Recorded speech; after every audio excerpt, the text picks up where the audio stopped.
Bismillahirrahmanirrahim. Assalamualaikum warahmatullahi wabarakatuh. Alhamdulillahilladzi khalaqal mauta wal hayata liyabluwakum ayyukum ahsanu amala wa huwal azizul ghafur.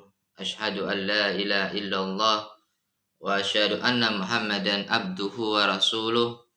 Allahumma shalli wa sallim wa barik ala sayyidina wa habibina wa syafi'ina wa maulana Muhammadin wa ala alihi wa ashabihi wa man tabi'ahum bi ihsan ila yaumiddin, amma ba'd.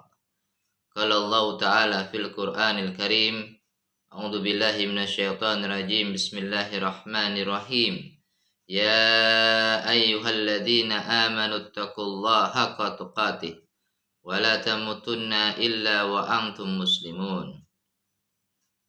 Hadirin yang dirahmati Allah Subhanahu wa taala, marilah kita senantiasa meningkatkan ketakwaan kita kepada Allah Subhanahu wa taala. Takwa dalam arti yang sebenar-benarnya takwa, dengan mengerjakan segala perintah-perintah Allah dan meninggalkan segala larangan-larangan Allah Subhanahu wa taala. Hadirin yang dirahmati Allah Subhanahu wa taala, pada kesempatan hari ini tema yang akan saya sampaikan adalah tentang siapakah orang-orang yang bangkrut. Hadirin yang dirahmati Allah Subhanahu wa taala, dikisahkan dalam sebuah hadis yang sangat sahih bahwasanya ada seorang sahabat bertanya kepada Rasulullah Shallallahu Alaihi Wasallam, "Ya Rasulullah, siapakah orang yang bangkrut? Apakah orang-orang yang bangkrut itu orang-orang yang tidak memiliki dinar dan dirham, ya Rasulullah?" Kemudian jawab Rasulullah Shallallahu Alaihi Wasallam, "Tidak, ya, bukan. Akan tetapi orang-orang yang bangkrut itu nanti orang-orang yang datang pada hari kiamat dengan membawa banyak amal kebaikan. Ya, amal kebaikannya banyak. Amal salat, puasa, zakat, haji, wakaf, birrul walidain, ya, tadarus Quran. Membawa banyak amal kebaikan. Akan tetapi segala pahala amal-amal kebaikannya itu diberikan kepada orang-orang yang dulu di dunia pernah dia zalimi. Apabila sudah habis amal pahala kebaikannya, ya, segala kesalahan-kesalahan dan dosa-dosa orang-orang yang dia zalimi itu diberikan kepadanya. Maka jadilah dia manusia yang bangkrut.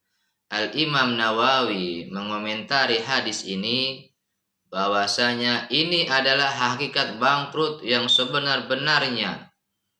Kalau orang bangkrut harta, ya, dia akan bisa hilang ketika seorang itu, ya, mendapatkan pekerjaan lagi, berusaha berdagang lagi, bangkrutnya hilang. Tapi kalau nanti di akhirat, ya, pahalanya habis, ya, diberikan kepada orang-orang yang dia zalimi, ini adalah hakikat bangkrut yang sebenarnya. Hadirin yang dirahmati Allah Subhanahu wa taala, oleh karena itu semasa kita hidup di dunia ini, jangan sampai kita menjadi orang-orang yang suka berbuat zalim, suka berbuat aniaya kepada orang, ya, suka menghina orang, suka mencaci maki orang, suka dengki, hasad sama orang, suka memukul orang, menyakiti orang, ingkar janji dengan orang, tidak amanah.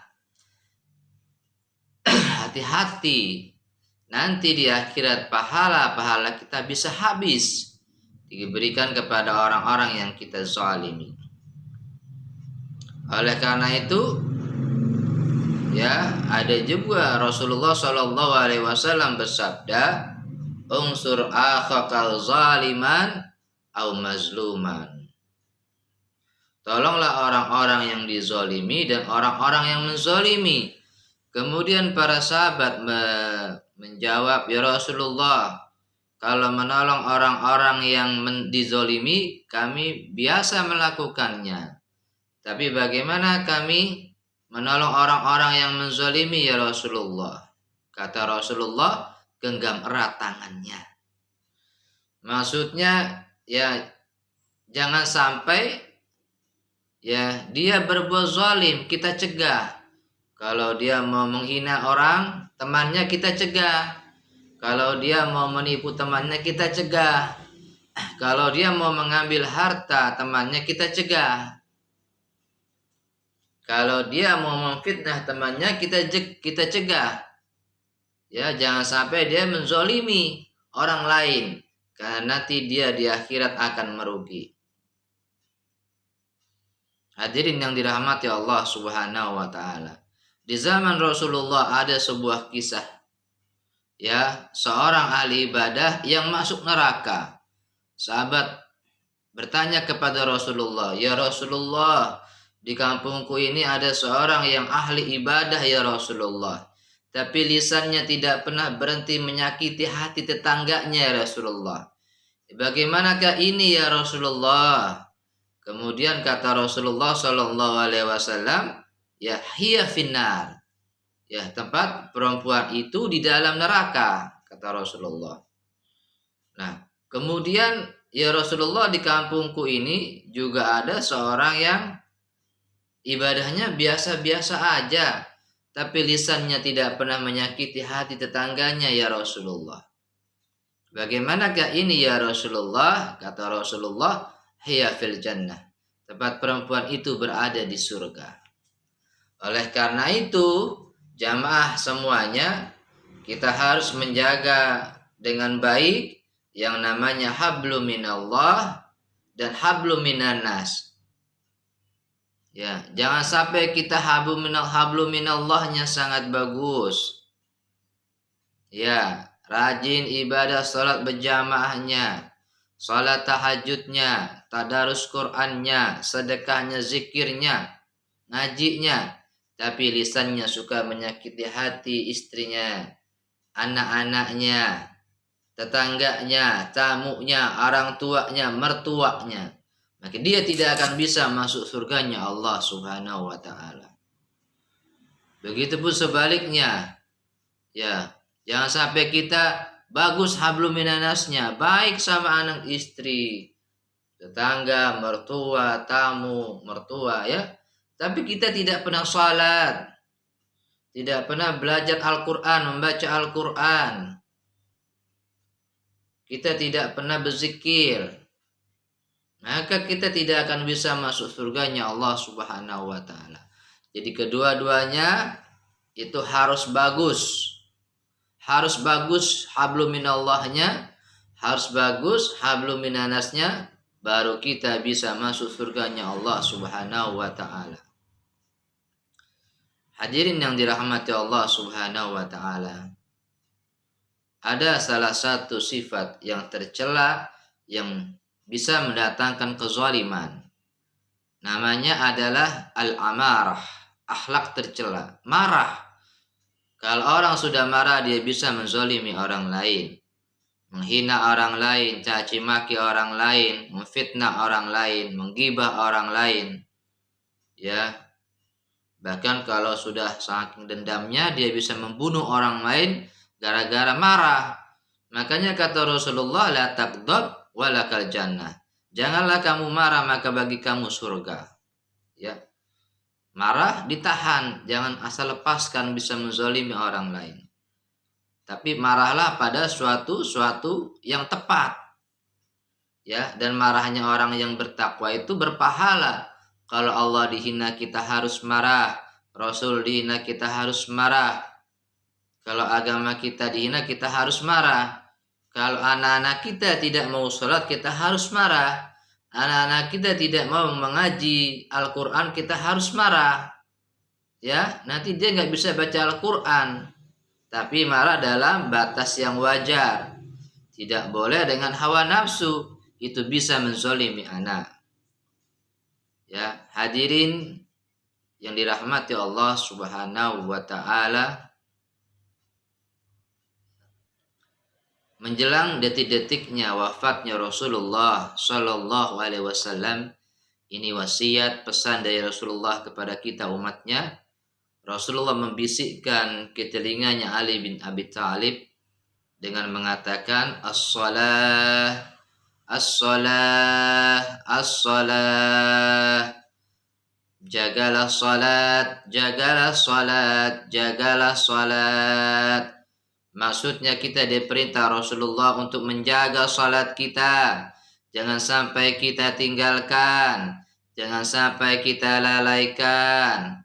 Harus kita miliki salat yang berkualitas. Salat yang berkualitas itu harus TBM, tepat waktu berjamaah di masjid. Harus tumak nina, harus khusyuk, harus di awal waktu, tidak boleh sering telat-telat waktunya. Awalu ma yuhasabu bil abdu yaumal qiyamati as-salah. Amalan yang pertama kali Allah hisab, Allah tanyakan adalah as-salat. Salat kita ditanya nanti sama Allah. Yang salat saja ditanya, apalagi yang tidak salat. Dan dia tenang-tenang saja tidak salat, itu berbahaya, nanti bisa masuk neraka gara-gara tidak mau salat. Ya, keluarga kita yang tidak salat, ajak supaya salat. Yang kedua, pesan Rasul adalah ummati, ummati, ummati, umatku, umatku, umatku. Ya, mengapa Rasul tidak sebutkan saja keluarganya, semisal Aisyah, Khadijah. Ternyata ada yang beliau lebih cintai daripada keluarganya, yakni ummati, umatku.